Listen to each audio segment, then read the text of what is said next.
Okay. Hi. Hi, Welcome to Women Rabbis Talk. here we are. Here we are. I'm Rabbi Marcy Bellows, I'm Rabbi Emma Gottlieb. and we are continuing our reading of Rabbi Michael Marmer's Living the Letters. And I And think we're today, reaching, like a little bit about the alphabet today. yeah, we're finally going to hear about the letters. We've been hearing a lot about Jewish anxiety and theology and sort of what is happening in Marmer's mind leading up to the writing of this book, or like what where he's going with this book, but he hasn't actually talked about the letters yet. And the title is Living the Letters. So we're going to finally get to see where that's going. So that's exciting. It is exciting. I feel like you need to show everybody your sweater, Mercy. You Oh, just need to hey, just sit up. There you I'm a go. unicorn. Unicorn. Okay. All Happy right. Hanukkah to you. It's the eighth day of Happy Hanukkah. Hanukkah. It's the Hanukkah. We've got a little bit left. Hmm. So great to study with you on this auspicious day. Yay. Okay, so we're gonna put it up on the screen. Yeah, I'm going to share my screen. Here we go. Here Living we the go. letters. Right. Shall I begin? Please do. Okay. Alphabets in Jewish culture. Like every other genre and discipline, Jewish theology is also concerned with questions of form. Some of the greatest works of Jewish theology have structures which are themselves reflective, explicitly or in less obvious ways, of their author's intentions. Writers of Jewish theology think a great deal about the way in which their ideas should be ordered. I've chosen an alphabetic structure for this book. As I demonstrate below, there's a tradition of mining the Hebrew alphabet and employing it as a framework. I hope to be part of that tradition. Such an approach is more like a periodic table than a flow chart or roadmap, pointing to elements from which a new chapter in Judaism may yet emerge. Okay. I'm thinking about the way in which some of our like liturgists use the alphabet to structure like Jewish liturgy and um, also like the way that you can use that alphabet to help you um, like to use that liturgy to help you count when you're not supposed to count people because we don't, right? We don't count people Right. um, in Jewish tradition. So you have to sort of do like not one, not two, not three, or you can use as you're using um, like a piece of liturgy that is structured around the alphabet. If you look at each person at each verse, then when you can line it up with the numbers. So um, I'm thinking about how we structure alphabetically in liturgy, but it's interesting to hear him talk about structuring alphabetically in theology. Yeah, definitely. Okay, I'll keep going. Great. The alphabet is surely one of the most remarkable inventions in human history. Not only the circumstances of its invention or promulgation, but also the conditions which caused the innovation to spread are debated hotly by scholars from a variety of disciplines. Research into the ways in which the human brain come up with such a system and its impact on the human brain is ongoing. The relationship between alphabetic and non-alphabetic systems is a topic of contention. While some are convinced that alphabetic writing and indeed thinking is superior to all other systems, others point out that the cultural prejudices inherent in any such assumption. Others point out the cultural prejudices inherent in any such assumption. I had no idea that alphabetic systems were such a hot topic of debate. Did you? No, I mean, contention is a very strong word. I'm imagining, full rooms of people yelling at each other, use the alphabet. No, we will not use the alphabet. Yeah, Yeah. debated hotly is strong. I feel like Murmur and I travel in different circles. Your parties don't involve contention over alphabetic systems? They might now. They might now. Um, for this New Year's Eve drinking game, shall we structure alphabetically or non-alphabetically. All right. I'm drawn to the link between letters and elements. Oh, that's interesting to me. Indeed, one attractive possible explanation for the etymology of the word element links it to the L, M, and N at the heart of the alphabet itself. Oh, What? that's cool. I didn't know that. No. I love that. And now I'm thinking about like Kedoshim and how the holiness code is at the middle of the Torah and how things at the middle are significant. Mm-hmm. LMN, element. Huh. Okay. Thank you, Murmur. The alphabet serves as a kind of periodic table of core elements, compounds of which create all that is, and points to all that is yet to be created.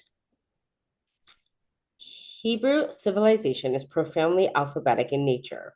Indeed, the story of the Semitic tribes from which the Jewish people emerged and the story of the earliest abecedaries from which the alphabet emerged are inextricably linked. Here, I have to pause and say that my favorite kind of poem to write is an abecedarian, which is when you write a poem where every line starts with that the next letter of the alphabet. It's not an Mm-hmm. acrostic where it's just like one word or whatever, but it's yeah. So that's called an abecedarian. Abecedary. I didn't realize abecedary and acrostic were not the same thing.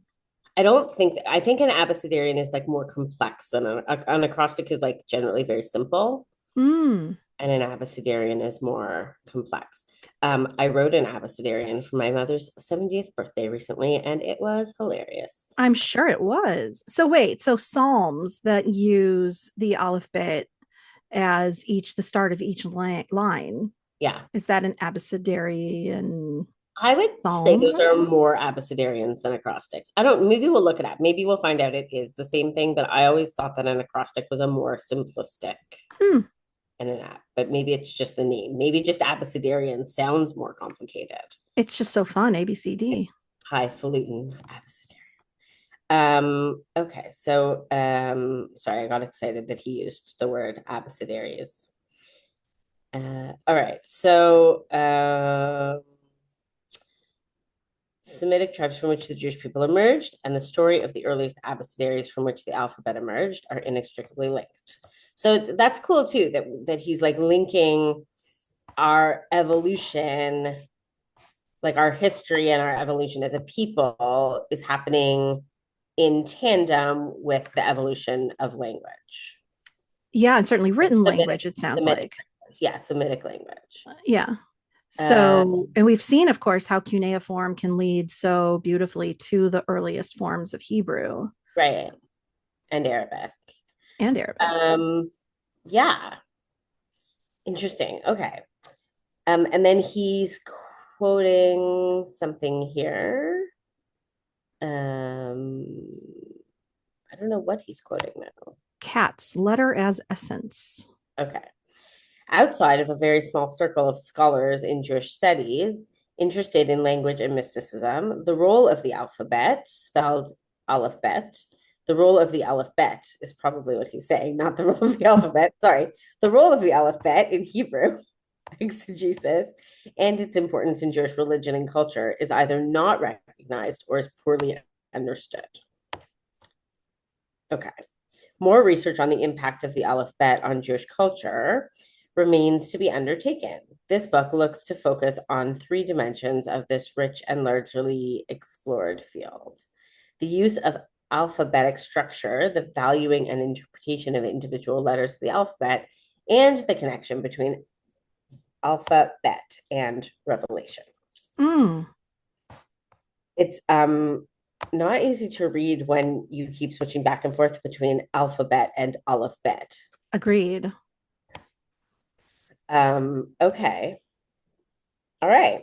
So interesting things to think about. Let's keep going. All right, shall I?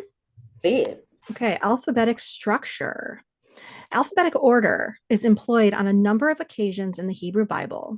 The first chapter of Nahum, 8 or 9 Psalms, chapter 31 of Proverbs, much of Lamentations, and perhaps more. It evokes totality and comprehensiveness. In Adele Berlin's words relating to one of the alphabetic Psalms, The entire alphabet, the source of all words, is marshaled in praise of God. One cannot actually use all of the words in a language, but by using the alphabet, one uses all potential words. So the Mm. form is made to serve the message. Oh, it reminds me of that wonderful story, the folk tale about the child who only knows the Aleph Oh Bet yeah. and just like recites the Aleph Bet instead of knowing the prayers at their Yeah. young age. And the rabbi says, but they're using the building blocks of the prayers. I forget exactly the punchline, but they contain all the words. Yeah, and their prayer is more Like like pure. heartfelt. Yeah. Mm.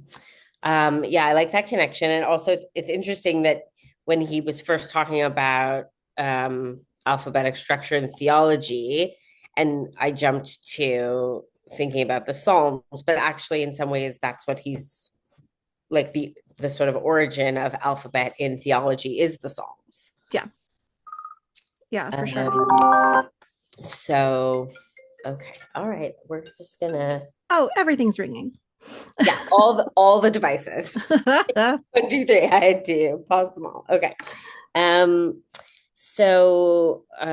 lovely. Okay, so the Psalms sort of are the source in many ways of this alphabetic structure Mm-hmm. in our tradition. That a number of the alphabetical psalms are incomplete in one way or another has sometimes been seen as the result of textual corruption. Oh, I kind of look at it as a puzzle to be solved. For Ooh. example, Psalm 145, perhaps the most famous example of this phenomenon in the Masoretic canon, does exist in ancient versions with the Nun verse intact. Another reading, however, suggests that the inclusion of an element of incompleteness within the totalizing model of the alphabetical form is no accident. Rather, it is intended to serve as a teaching, a reminder that however much we may strive for an all encompassing rubric, our own experience is necessarily limited and incomplete. The inclusion of this psalm into the daily liturgy, it's Ashrei, right? Indeed, its repetition 3 times each day means that a Jew attuned to the rhythms of the classical liturgy regularly recites a flawed litany. Ooh. So it's like on the one hand, it's all encompassing. And we have this idea that if we're using the Aleph Bet, we're sort of um, including all words that could be. And um, there's also this tradition of reciting a flawed alphabet, an alphabet that's missing a letter. And it's sort of almost like a reminder that there isn't really a like a perfection. We are flawed. We're living in a flawed world, and um, and it's sort of pointing to that lack of perfection outside of that really only God is perfect, right? So Yeah, and that human language even is limited. There's only so mm, much we can possibly convey in human language to right, reach the totality of what God is. right. So it's almost like if we were using a full alphabet and saying this encompasses everything, it would be almost dishonest. So it's almost more honest to drop a letter because we're acknowledging that imperfection. Nice way to put it. Hmm. Okay. Okay. I'm Not gonna only does Psalm 34 have an alphabetic structure in which one letter is missing, but the original author or a later redactor has also taken pains to spell out the letter Aleph in the first verse and across the psalm as a whole. The 23 verses of this psalm are replete with alphabetic consciousness. What does this footnote lead to? Oh, he's just quoting where it's from. It's a yeah, I pulled citation. up I pulled up Okay. The 23 verses of the psalm are replete with alphabetic consciousness. Following a method that seeks out key words in order to discern intent, the psalm reads as an extended reflection on completeness and lack, on everything and nothing, as these words in bold should illustrate. mm, So, verse 2, I will bless Adonai always at every time. mm, 5, he delivered me from all my fears. 7, he saved him out of all his troubles. 10, there is no lack to those that fear Adonai. 11, those who seek Adonai will lack no good thing. 17, to erase their name from the earth. 18, Adonai delivers them from all their troubles. And 20, Adonai delivers them from them all. These last three verses bring these motifs of all and none, everything and nothing to a climax. 21, he protects all his bones, not one of them will be broken. 22, evil will slay the wicked, the foes of the righteous will be condemned. 23, Adonai will rescue the lives of his servants. No one who takes refuge in Adonai will be condemned. So in this reading, the psalm speaks of completeness and its structure reflects its theme. All the letters in the alphabet, just like all the bones in the human body, are marshaled in the service of the psalm's teaching. So we have this sort of all these different layers of this theme of completeness and also not completeness. Right. And that just as our whole body, like in the V'ahavta, b'chol levavcha, b'chol nafshecha, b'chol meodecha, all of you, all of your soul, all of your might is used to praise God and to love God. All the letters can be used to praise God. Right. But maybe -1. Maybe. Do you want to take over? Sure. Okay. Evidence from Qumran shows that the composition of alphabetical hymns continued into the post-biblical period. And thereafter it grew in prevalence and versatility of usage. It appears that in the earliest centuries of the Common Era, the composition of alphabetical verse was well known. In at least one rabbinic source, alphabetical songs are connected to frivolity. Under the influence of food and drink, some of the great men of Jerusalem started singing songs, and others alphabetron, alphabetic acrostics. A midrashic source, perhaps from the 5th or 6th century CE, describes the proficiency of King Solomon in the composition of alphabetical verse, suggesting a cultural reality in which such creativity was well known. So it's almost like a party game. They're like eating and drinking, and then they like go around the table, like, what's that game where you tell a story and you have to start with different letters of the alphabet? Yeah, definitely. Right. So they're doing that, except they're composing like poetry and often like poetic praise. So it is a drinking game. Yeah. All right. That's kind of cool. So like we often are mostly aware of it today through these psalms and hymns that we treat with a degree of like seriousness and sacredness, but there's also this tradition of playful Yes. usage of this structure. I mean, we did this waiting in very long lines at Disney World with my child, where we played a game back and forth of coming up with fun words that start with each letter of the alphabet. And there's an improv game, like you're saying, where you tell a story with that. So, yep, it's very popular. All right, folks. So next time you're looking for a game to fill some time, you should try to write a liturgical poem using Yes. All right. All of my limbs shall praise your name. Okay. Within Jewish liturgy, the alphabetic acrostic form is ubiquitous. Through it, liturgical poets are presented with a challenge to their artistry and originality while gesturing to tradition. This is the format used by King David and King Solomon, or at least by those whose work is attributed to them. To totality, these are the letters denoting the basis from which all permutations arise. And to the ultimacy, these are the tools by which all that is came originally into being. So we're sort of when we do this, like when we engage in this exercise, we're linking ourselves to this like great tradition and also to this idea of using these cosmic building blocks. Sure, which sounds very Kabbalistic when you put it that way. Yeah. The Siddur, the Jewish prayer book, as it has evolved with its variations based on ideology and geography since the early Middle Ages, is replete with alphabetic acrostics. During the high holiday period and at other festivals, the prevalence of the alphabetic form is all the more pronounced, right? We see even more of these in our high holiday liturgy. Mm-hmm. A thorough examination of the provenance, prevalence, function, and significance of the alphabetical structure in Hebrew liturgical poetry has yet to be written. Okay, somebody's thesis topic right there.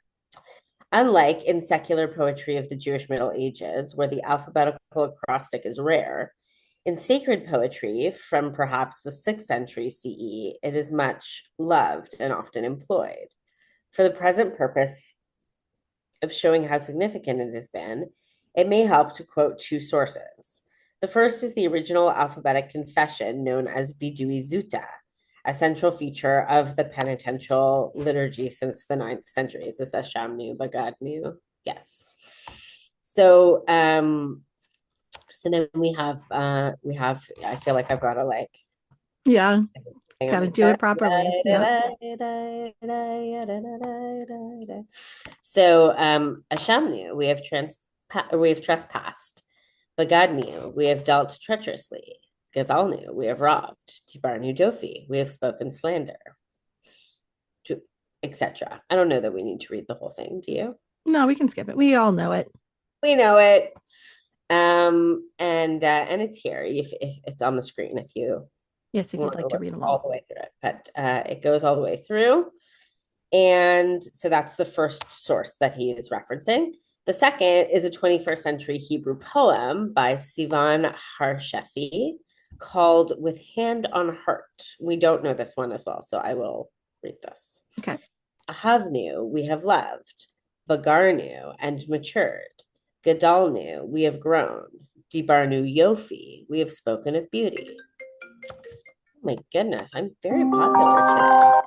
One moment, please. And off. Okay, sorry about that, folks.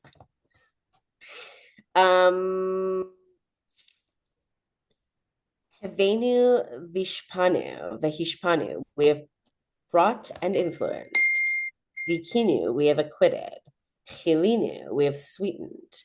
Tavalnu emet, we have immersed in truth. Ya'atznu tov, we have given good advice. Kasafnu, we have yearned. Lamadnu, we have learned. Oh, we have yearned and we have learned. Mm-hmm. Ma'adnu nefalnu, did we slip and fall? Samachnu alecha, we relied on you. Pa'alnu tzipinu kivinu orcha, we acted, expected, hoped for your light. Rashamnu shechiv tachta, we noted that you promised. Shalcha tamid, tamimcha, ever yours, your innocence. That would have been easier for me if it had been written in Hebrew and not in. Of course. Okay, that's beautiful. Yeah, it's a nice response to the Ashamnu prayer. We have something similar to that in Mishkan and Nefesh. Yes. I wonder if this is the original source for it. Beautiful. I love that. Har Shefi makes ingenious use of the alphabetical confession, and with minimal changes to the words, she turns the confession into a defense of human striving and a gentle reminder of divine promises still to be fulfilled. The totality of the alphabet remains. Thus, over the centuries, the Hebrew alphabet has continued to provide structure for creativity, offering a sense of finitude, yet of boundless possibility. However, at stake here is not only an issue of form.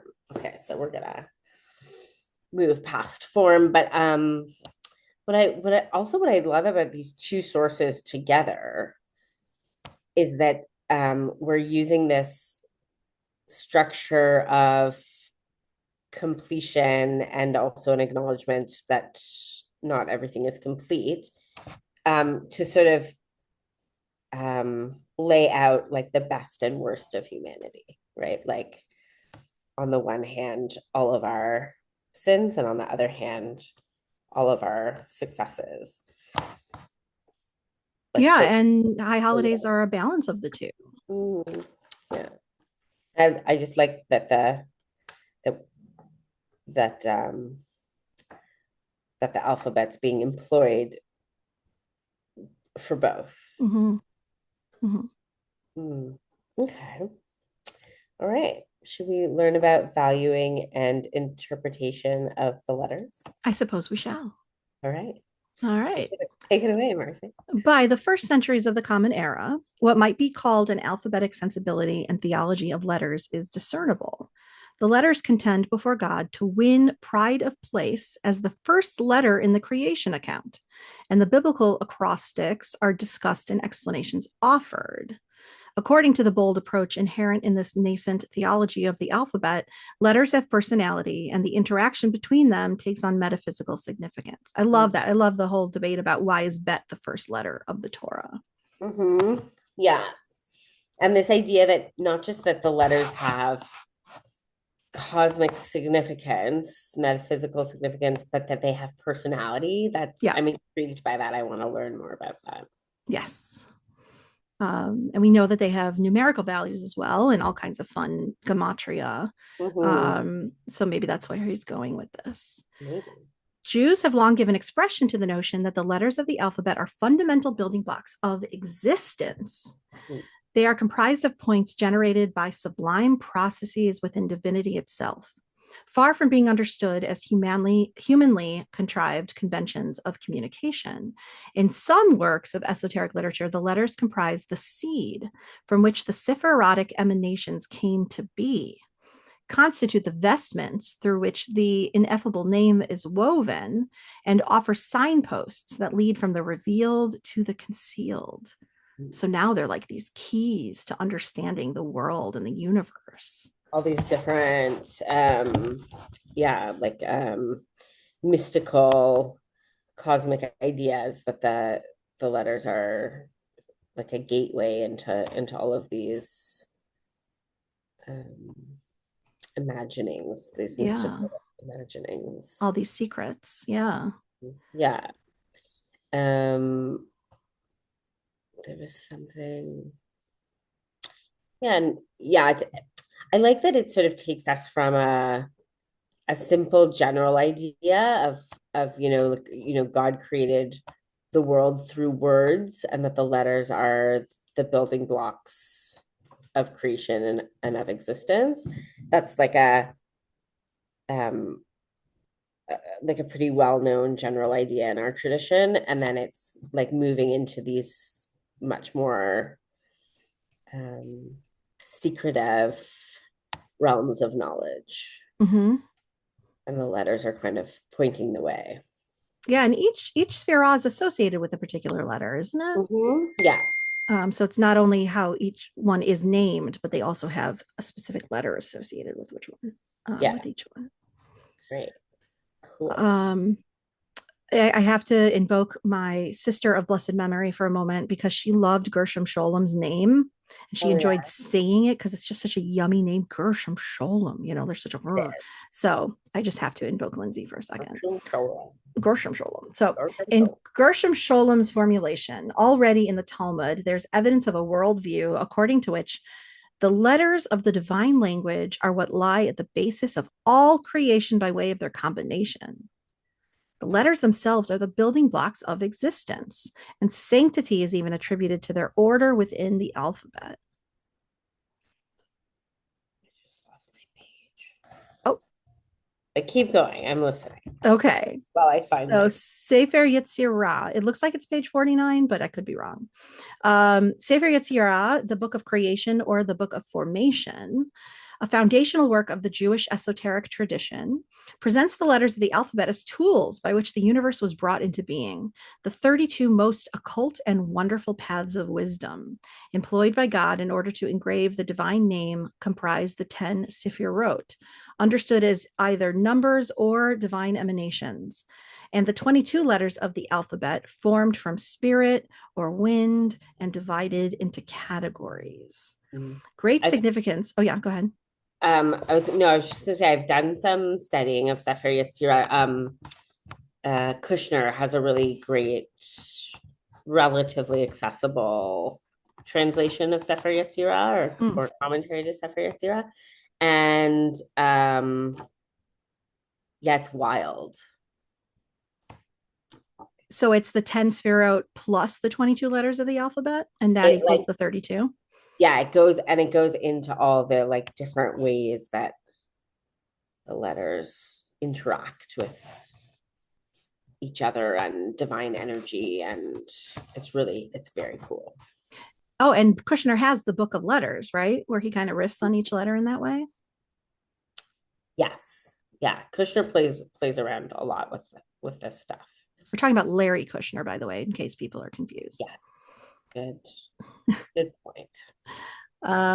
Great significance continued to be attached to the letters of the Hebrew alphabet later in the Middle Ages and in Hasidism. In this metaphysics of the 22 letters, they are seen as the nexus between human ingenuity and divine creativity. Letters are written and read, pondered, and prayed. Nothing is more human than language, but it is employed to strive for that which lies beyond human understanding. Oh. Nothing is more human than language, but is employed to strive for that which lies beyond human understanding. I love that. So it's of us and it's how we communicate with each other, but it's also so much more. It allows us to strive to understand beyond what we can maybe understand through language, but it's also the key to trying to get beyond, to go Mm, further. mm. I really like that. So it's like limited and limitless. Mm. Perfect and imperfect. Yes, limited. Okay. Uh, okay. So, alongside its other claims to significance, the alphabet can also be regarded as a pedagogic tool of the first order. Sure, of course, it's like a mnemonic device. The Mm. promulgation of a manageable number of symbols has worked in two directions as an educational technique, as a way of inducting infants into a system at an early age, and as a way of connecting literacy to ethics. To learn the alphabet is to learn a world of values and insights connected to it. So interesting, right? That it can take us to all these deeply complex, mystical adult places, but it also is the very earliest ways that we learn. Um, and and and something that we employ to teach children and to help children remember things. Um, well, I guess also to help adults remember things, but um, so funny. I was at a choir rehearsal for the Temple Volunteer Choir the other day, and we were looking at a piece of music, and um, we were talking about what key it was in or something like that, and we all started sharing all the different mnemonic devices that we had for remembering the sharps and the flats and the keys and the and Sure. all of that stuff. It was so interesting. It was like um that stuff really sticks with you, even if you don't use it and then you come back to it and you're like, oh yeah. And like when I tune my guitar, every adult dog gets big ears is how I know what my guitar strings are. So That's great. right?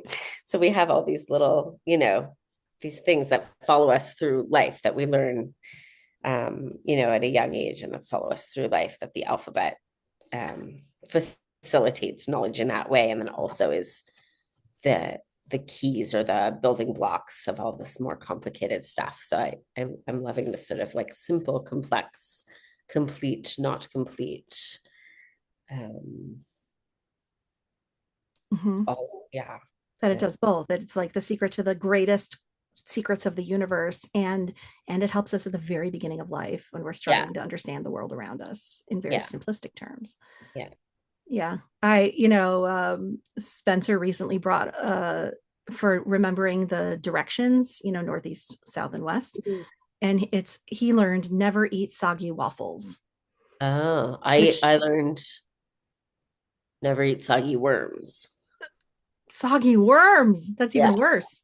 yeah, definitely worse. So it's great. Like we learn these things and they're so, Yeah, in My Very Excellent Mother for the planets, yeah, and all these devices are so helpful. right. All right, let's do a little more. All right. Would you like to read? Yes, are we at one Talmudic source? Yes.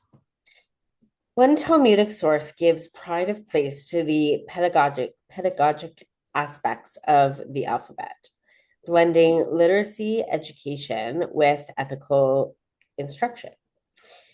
Predicated on the notion that orality, morality, and literacy are intimately intertwined, it begins with a conversation between some anonymous sages and Rabbi Joshua ben Levi, a great Palestinian rabbi of the 3rd century CE.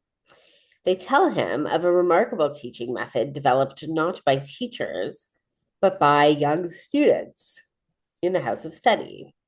This source, found in Tractate Shabbat 104a of the Babylonian Talmud, is perhaps that voluminous work's only complete discussion of the alphabet. It presents a method by which the order and morphology of the Hebrew alphabet, not the earlier script, but the post-exilic version, may be learned combining mnemonic methods with ethical insights. The rabbis, this is now the quote from that text. The rabbis told Rabbi Joshua ben Levi, some children have come to the study hall today and have said things whose equal was not said even in the days of Joshua ben Nun. They said, Aleph Bet stands for Aluf Bina, learn understanding. Gimel Dalet stands for Gimel Dalim, give to the poor. Why is the foot of the Gimel stretched out to the Dalet? Because it is proper for those who do kindness to run after the needy.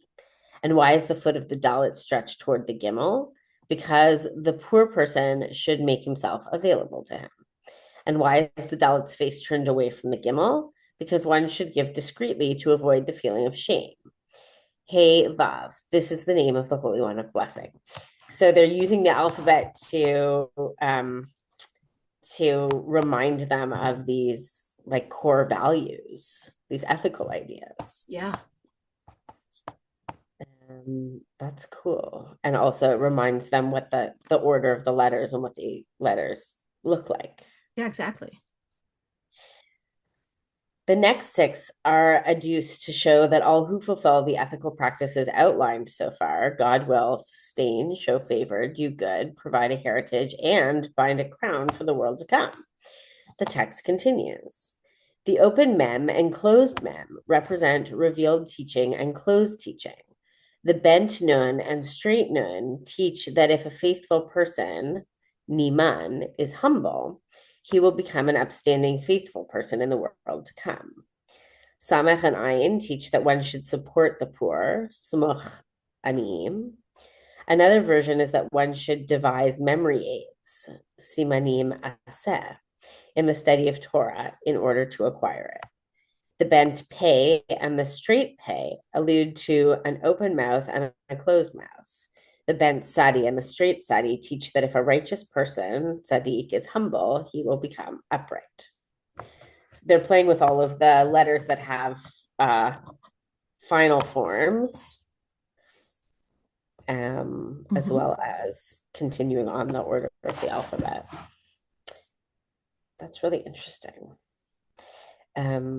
Let's finish it off. Following a digression on humility, the Talmud continues. Kuf stands for the Holy One, Kadosh. Resh stands for a wicked person, Rasha. Why is the face of the Kuf turned? That must be away, Yeah. away from the Resh. The Holy One of Blessing says, I cannot bear to look at the wicked one. And why does the crown of the Kuf turn toward the Resh? The Holy One of Blessing says, if he repents, I will bind upon him like a crown of like my own. Following another interpretation on the means accessible to the wicked to attain purification, the teaching moves to the final letters of the alphabet. Shin stands for falsehood, sheker. Tav stands for truth, emet. Why are the letters of falsehood juxtaposed in the alphabet while the letters of truth are spread out? Because falsehood is common and truth is rare. And why did the letters of falsehood stand on one foot while the letters of truth have brick-like solidity? Solidity, yeah. Solidity. Because truth stands firm while falsehood does not stand firm. So sheker has that little, like that one leg of the kuf that it's balancing on, but emet is really solid because each letter is like firmly rooted. Yeah. Yeah, that's cool. It's also interesting, right? Like this whole text, it starts with like some very simple ethical ideas, and then it talks about righteousness and righteousness and wickedness, and then truth and falsehood. So it's these like simple and also complex ideas that are encompassed in this text. I've quoted this source extensively because of what it demonstrates. Young students in the House of Study who create a device for learning which brings literacy and ethics together. To learn Aleph Bet is to learn the elements of a life worth living. That's a beautiful sentence. Two more iterations of Aleph Bet as curriculum deserve mention. The Aleph Bet of Ben Sira is one of the most controversial and even scandalous works of Jewish literature. That's in the Apocrypha, right, Ben Sira? Yep. My interest in it is less for its status as satire or parody or for its salacious content, but more for its employment of alphabetic acrostics, both in Aramaic and in Hebrew, some of which are presented in a context of learning. Proverbs organized in alphabetical order are used in the process of moral formation. Sorry, I just have to reread that sentence. Proverbs organized in alphabetical order are used in the process of moral. Okay. A millennium later, the Renaissance of Hebrew called for the development of methods for teaching the alphabet. In Naomi Shemer's alphabet song, the words she attaches to each letter of the alphabet speak to a different set of values rooted in an appreciation of the natural world. In her version, the letters reveal an emphasis on the joys of simple living in nature. Same alphabet, different teaching. I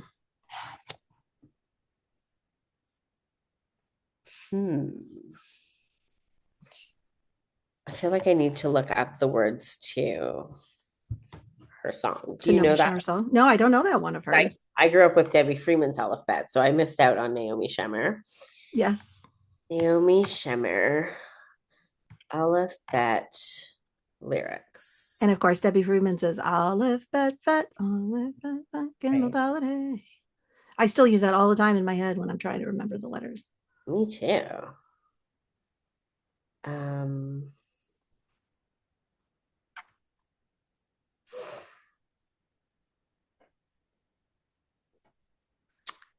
So, well, it's going to lose something in the translation, but it says, okay, so Naomi Shemer's Aleph Bet song is a beloved Israeli children's tune teaching the Hebrew Aleph Bet, associating each letter with a simple Hebrew word like Aleph, tent, Ohel, right? Bet, bite, Gimel, Gamal, Dalet, Delet, and so on. Versus progressing through the letters, encouraging kids to learn, draw, and sing joyfully, ending with the final letters and greetings celebrating the 22 letters of the Hebrew alphabet. I wonder if we can find a version of it. Here we go. ילדות ישראלית. א' אוהל, ב' זה בית, ג' זה גמל גדול. זוהי דלת שפותחת את הכל. היד הזו במובנת שפתחו לי חצפיהם ביחד זהו בצד. מהשם שבע א' ב' א' ב' שבע א' ב' א' ב' כל מחנאי ראש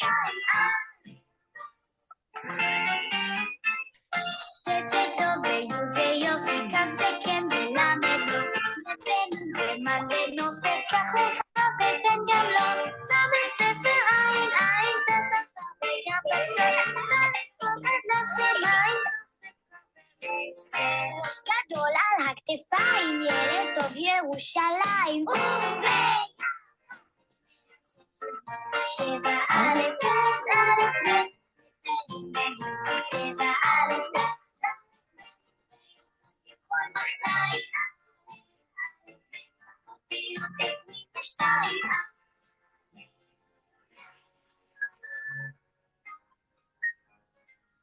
Oh, we're losing it. איפה שינוי, איפה דם, שלום וכלכלה ותתגלה העבודה, נעשה כל המשפחה ולך א' ב' ג' ד' ה' ו' ז' ח' ט' י' כ' ל' מ' נ' ס' ע' ט' צ' ק' ראשיתה שבע א' ב' It's so interesting because it's like Debbie's alphabet is more accessible for a non-Hebrew speaking audience, right? Like it's just the letters, repeat the letters in a very singable way. But for Israeli children, it's the Naomi Shemer is using this device of like connect each letter to a word that you know, because you it's your language of origin, so you know the words even though you don't know the written language, and it's just like a different way of learning. It's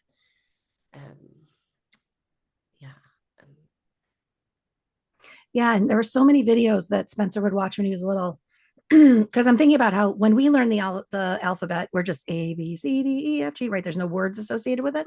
But like there are so many videos and songs that have been written later. A, apple, right. B, ball, and so they are starting to introduce that concept. Right. And I mean, all of this is just sort of as an educator reminding me of the importance of the like different ways of learning. And some people learn better through musicality, right? Absolutely. Like, that you can learn like A, B, C, D, E, F, G, and you don't need to connect the letter to a sound or to a word, but other people might not learn as well musically. And then it is more helpful for them to have like an A, apple, B, ball. And it'd be interesting to see if the ways in which we're discussing the alphabet and the more complex uses of them, is that kind of learning going to be accessible to everyone, or is this a theology that's being presented in a way that might only be accessible to certain kind of learners? Fair question. And how much will it impact the way we think of the alphabet moving forward after we learn each one? Yeah. All right. We're almost through the introduction. We're getting there. Almost there. We say that every week, but we're really almost there. Maybe because then he's going to talk about the Masoretes. Okay. A little bit more about the letters, a little bit about the Masoretes, and then we'll be able to begin. We'll finally be at Aleph. We'll finally be at Aleph. So that's exciting. Yeah, I look forward to that. Me too. It's always great to learn with you, Mercy. Always good to learn with you. Love ya. Love you. Mwah.